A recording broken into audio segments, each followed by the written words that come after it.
ito ay rated SPG. Striktong patnubay at gabay ng magulang ang kailangan. Maaaring may masiselang tema, lengguwahe, karahasan, sexual, horror o droga na hindi angkop sa mga... Nagkakaroon nga ng kompetensya sa opisina ng mga Torecampo dahil ito ngang si Regina ay pumapanig nga dito kay Thea.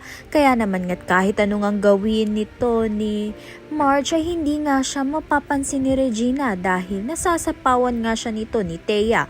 Kaya naman nga't dahil sa stress ay maaaring makunan nga itong si Marge. Kaya naman nga't sa kabilang banda naman nga nagkomprontahan nga itong si Thea at Marge.